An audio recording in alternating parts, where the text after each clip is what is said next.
Hey, welcome to the Healthful Woman Podcast, the fastest growing podcast in women's health. Today's Monday, March 9th, 2026, 2/6. Today we have another Mailbag podcast, our 29th.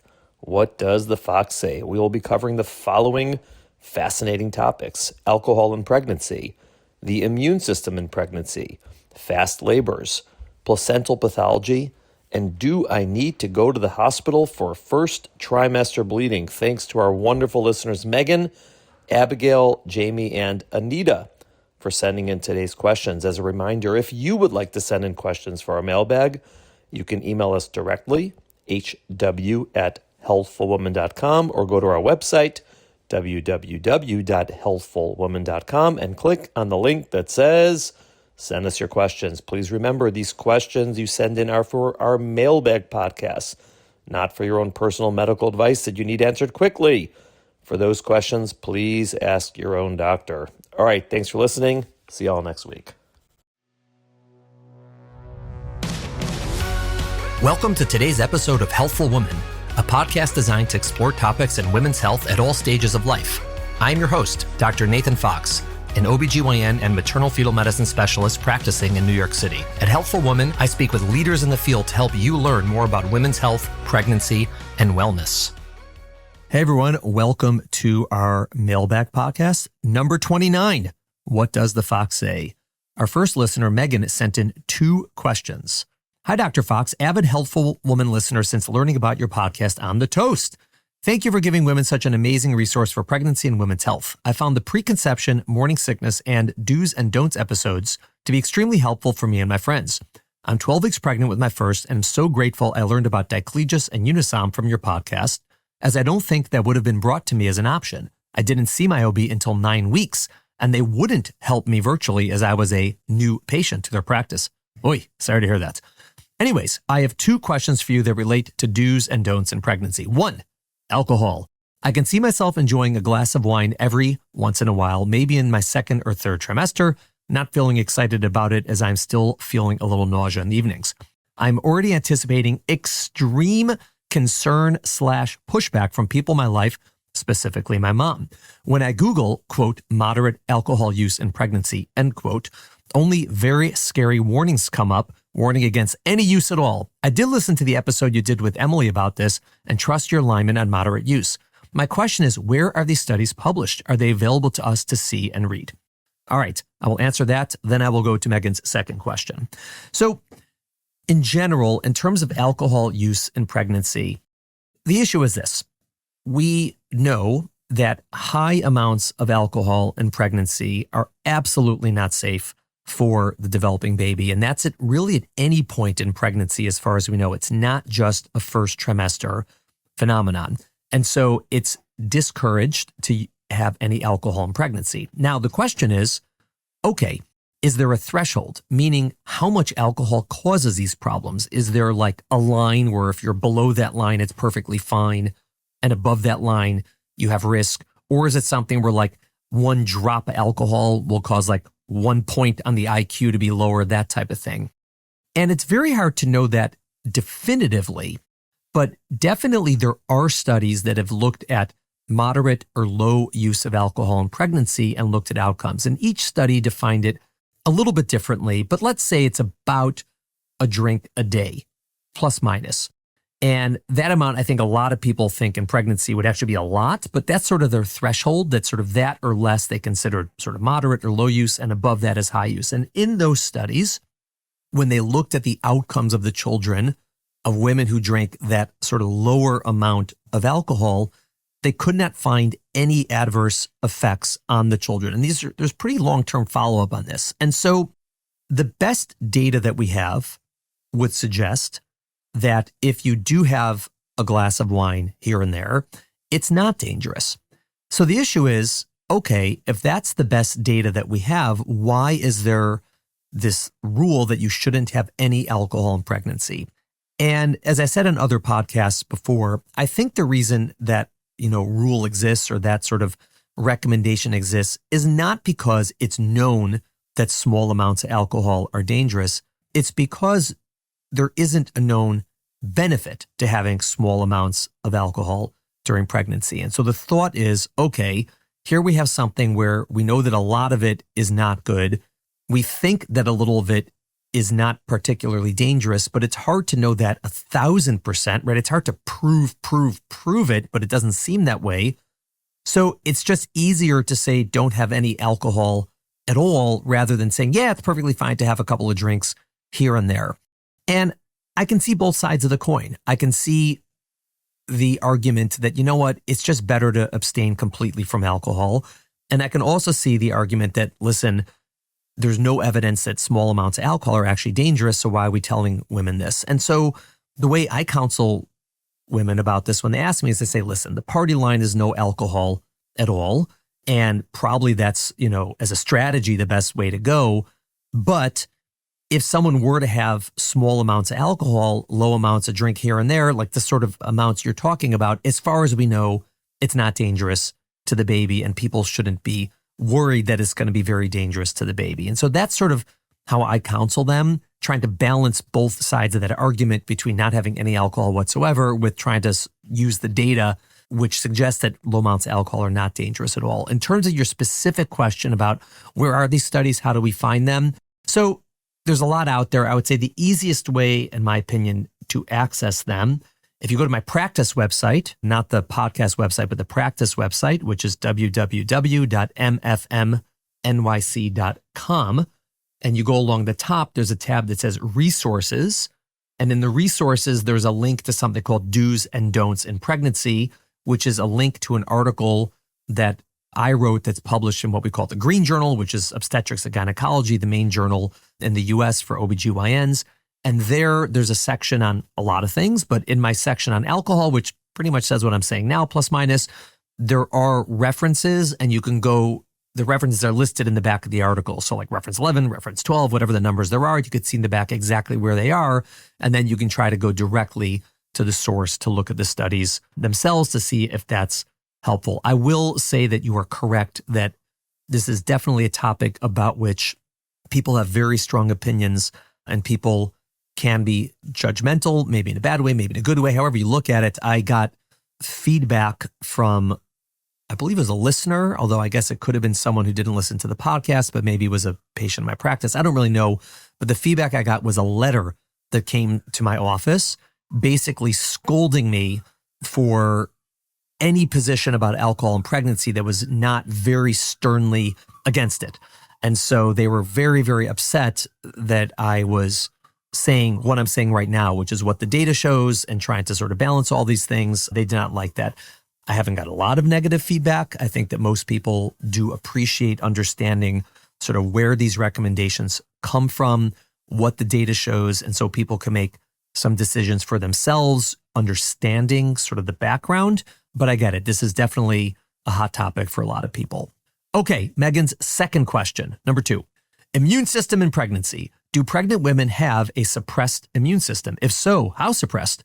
One thing I've seen a lot online is that because pregnant women have a suppressed immune system, they're more likely to get food poisoning from things like deli meat. Is there any truth to that? If it's not already clear, I'm more relaxed and trusting, but others in my life are more skeptical. And me telling them I heard it was okay on a podcast isn't going to sound too good. Thank you so much in advance. Okay, so in terms of the second question, immune system, the short answer is yes. The immune system is diminished or lowered during pregnancy. Why does that happen? We think it happens because it's a natural protection against a pregnant woman's body from attacking the pregnancy, right? So if you think about it, a pregnancy is typically, not always, but typically 50% genetically the mother and 50% genetically other, right? The father. And so in that situation, if you normally would put like an organ inside someone's body, like a kidney or a liver, that was not a good genetic match for them, right? It was only 50% genetic match and 50% not. The body would go bananas and reject it, and you'd get very sick and it would sort of kill off that organ. Fine. So why does that not happen in every pregnancy, right? Why do pregnant women not attack the placenta and the baby? And so there's a lot of complicated mechanisms that are put in place so that doesn't happen. One is sort of like separating by the placenta. And another one is that the mother's immune system is modulated during pregnancy and typically diminished. So that's one of the mechanisms to prevent that from happening. Okay, so that's a good thing. Another positive to that happening, which is not part of your question, but just sort of as a side, for women who come into pregnancy with autoimmune conditions, which are medical conditions where your body sort of incorrectly attacks itself, those frequently get better during pregnancy because the immune system is lowered. Think of like a volume button, it goes down. But the downside to having a decreased immune system is an increased risk of things like infections. And so that's why, for example, we're pretty vigilant about recommending a flu vaccine in pregnancy because, all right, for people who get the flu, it's generally pretty miserable. But if you're pregnant and you get the flu, it could be pretty dangerous because your immune system is diminished.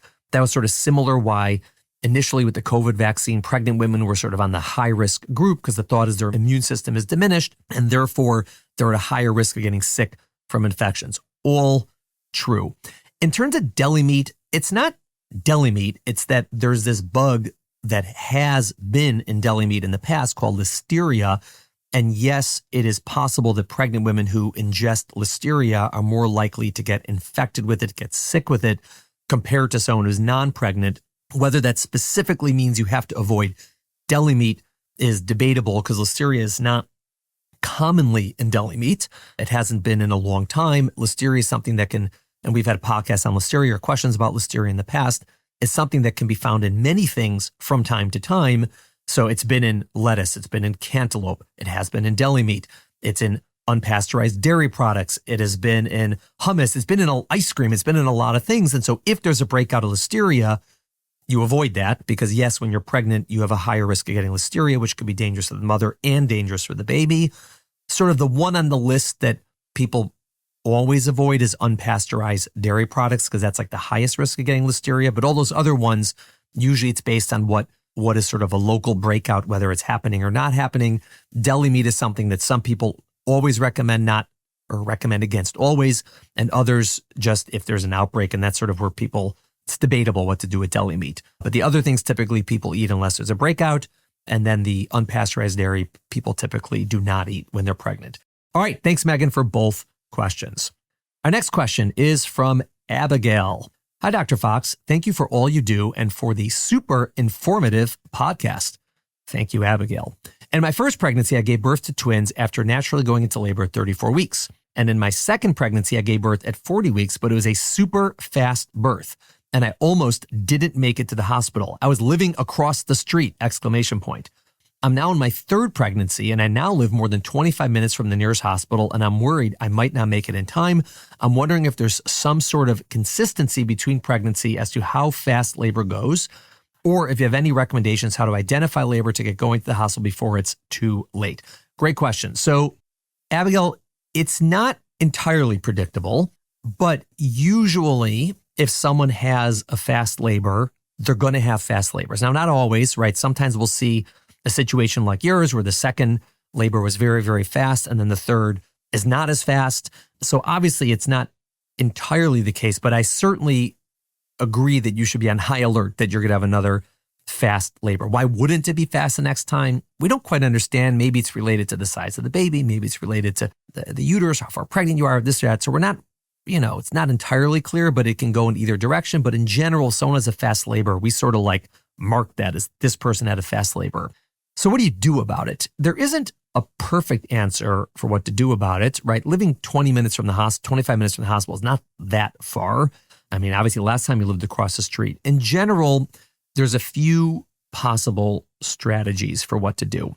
The first is when you get to about 39 weeks to just go in and get induced so that there's no chance of you delivering outside of the hospital, right? So that's an option for people. It's a recognized indication for induction of labor. It's appropriate. It's proper. A lot of people do it for that reason.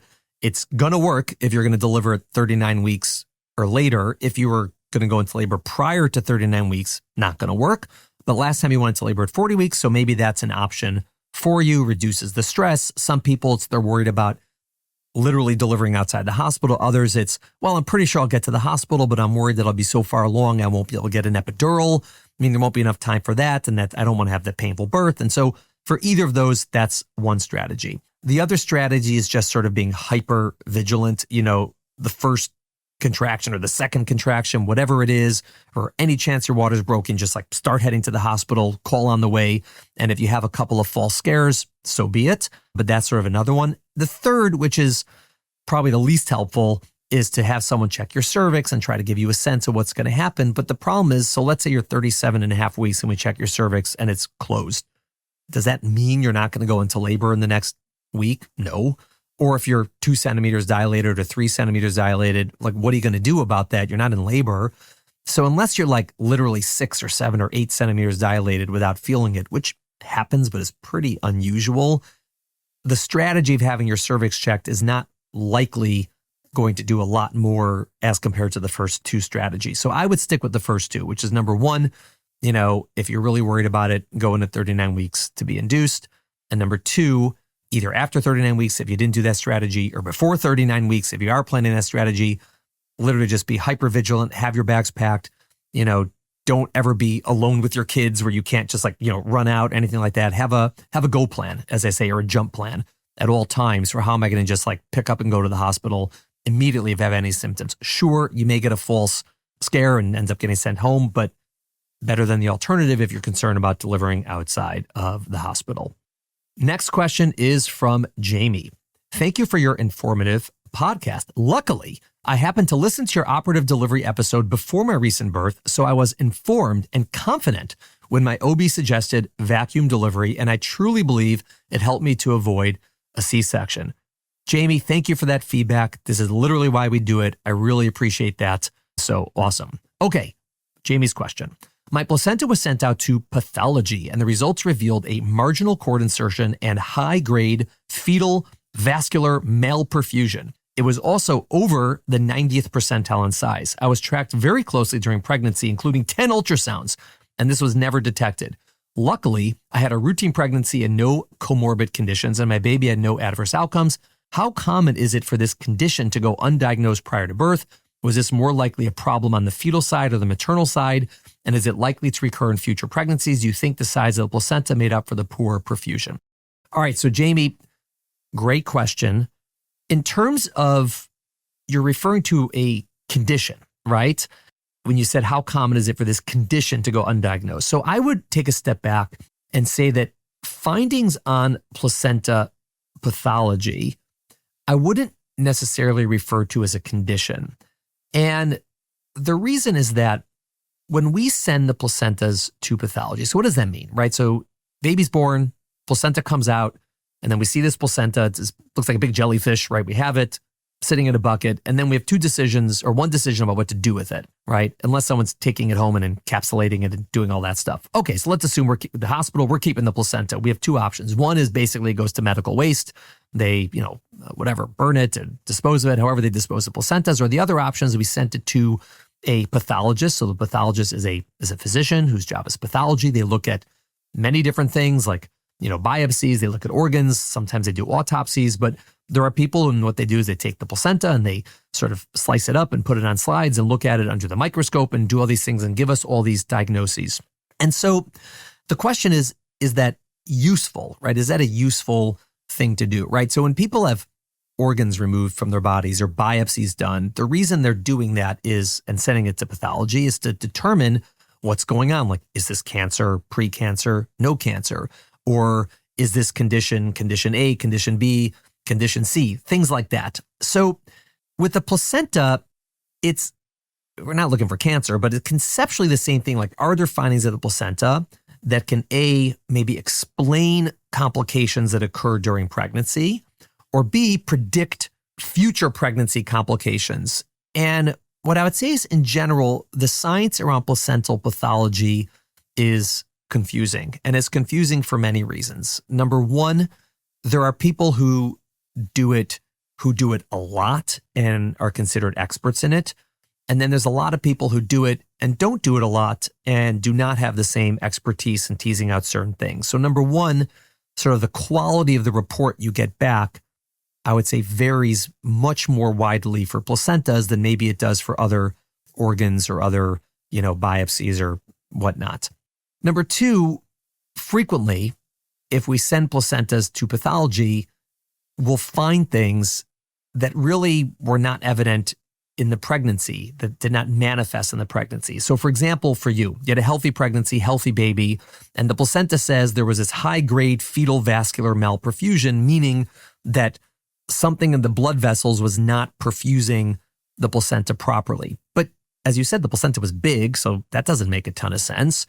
And number two, the baby was fine, the pregnancy was fine. So what does that mean? And it's sort of, how do you reconcile that, a finding on the placenta that sounds bad, but everything was perfectly fine? Is there even a problem? And so we really don't know what to do with that. That's sort of the issue. Like, does that mean you have a problem or don't have a problem? It's very, very complicated, and there aren't good sort of evidence-based guidelines of what to do in that situation. There are some placental findings that are extremely profound and rare, fine.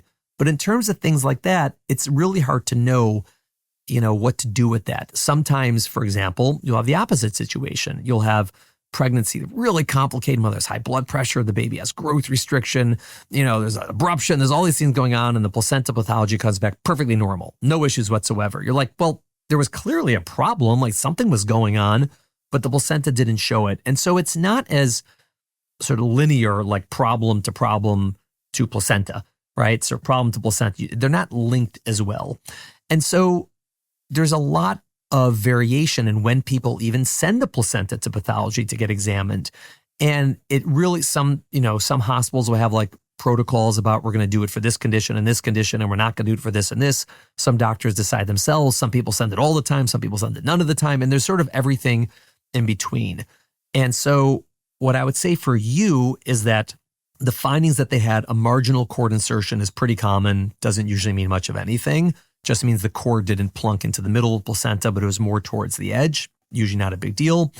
The high-grade fetal vascular malperfusion can be an issue if there was things like growth restriction, preeclampsia, other issues, small placenta. But in the setting of a large placenta in a normal baby, probably does not mean much of anything and probably does not indicate anything for future pregnancies. And in terms of the topic in general, we're still learning a lot about placental pathology, when it's useful, what it can predict, and what it can't predict. I wish I had more for you, but that's sort of where we are currently with placental pathology, at least in clinical practice. There are a lot of people do this a lot who know a lot about placental pathology, but in terms of how to apply it to clinical practice, there's still a lot that we are learning. Next question is from Anita.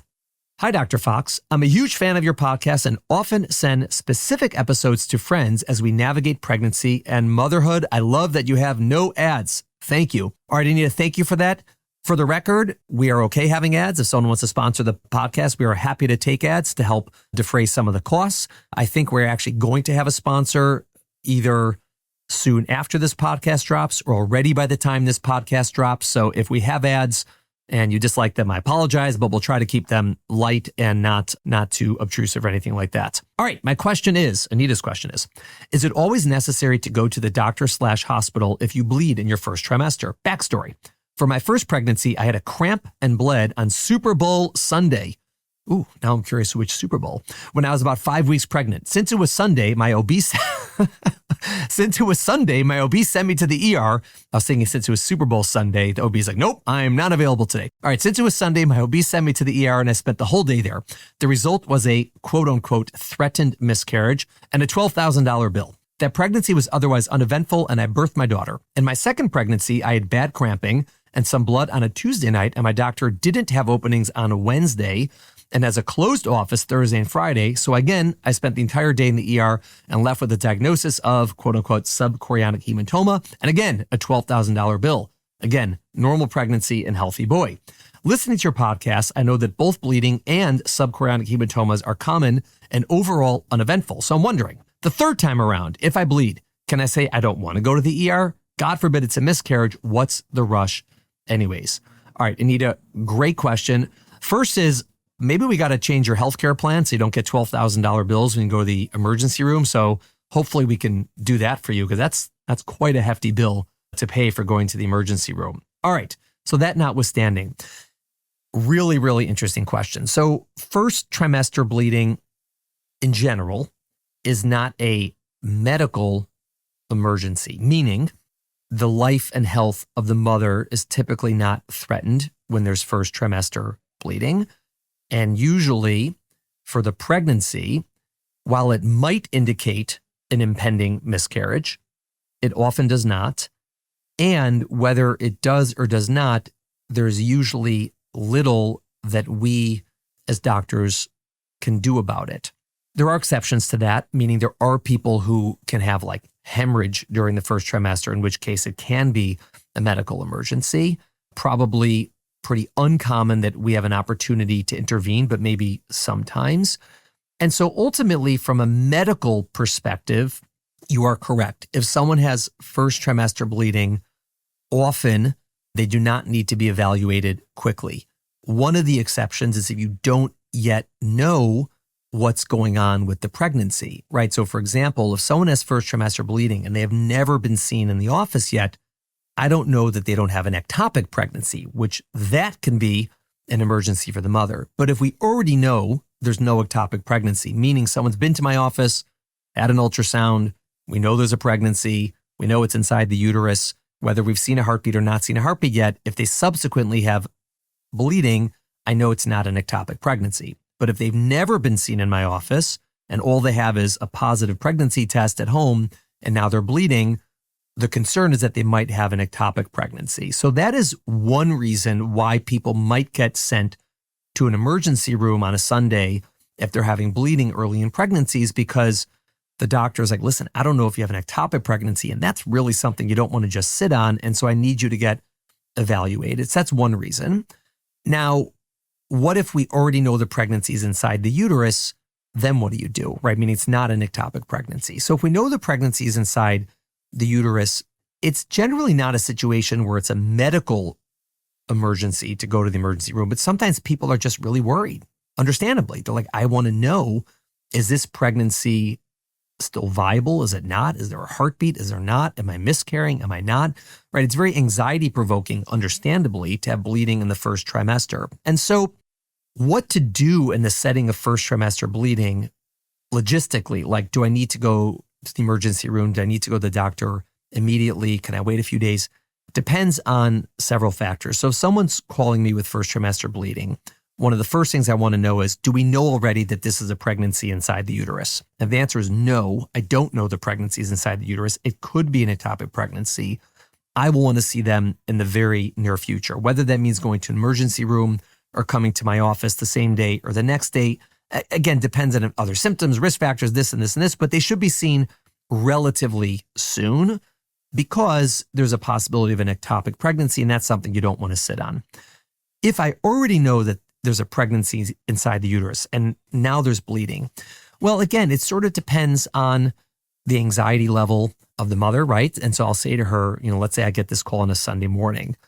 Generally, if I know the pregnancy is inside the uterus and she's not bleeding heavily, I'll generally give her the option to go in an emergency room, but usually encourage her to wait until the next day to see us in the office, because it takes less time. Usually you don't get a $12,000 bill like you got. Maybe it's a little bit easier, but sometimes it's just too much anxiety or stress, or sometimes she's not able to come into the office for several days. Maybe she's going out of town. Maybe she is out of town, all these things. And so it really has to be case by case. But generally, if someone had bleeding where they're not hemorrhaging, we know it's not an ectopic pregnancy. You are correct. There's nothing medically, typically, that we would need to do immediately. So it's sort of case by case. When can she come in? How soon can we see her? How anxious is she? What else is going on? Also, if we don't yet know her blood type, we need to get that within a couple of days to figure out, does she need something called a ROGAM or not? And so again, a lot of it depends how much we already know versus this is a brand new pregnancy. So for you, right, you've already had children, your blood type, I assume, is already known. If you already know that the pregnancy is inside the uterus and you have bleeding, probably you don't need to go to an emergency room unless it's really, really heavy. But some of that will depend on how soon the doctor can see you in the office and how much concern you have at the time. All right. Thank you for that question. Thank you, everyone, for your questions.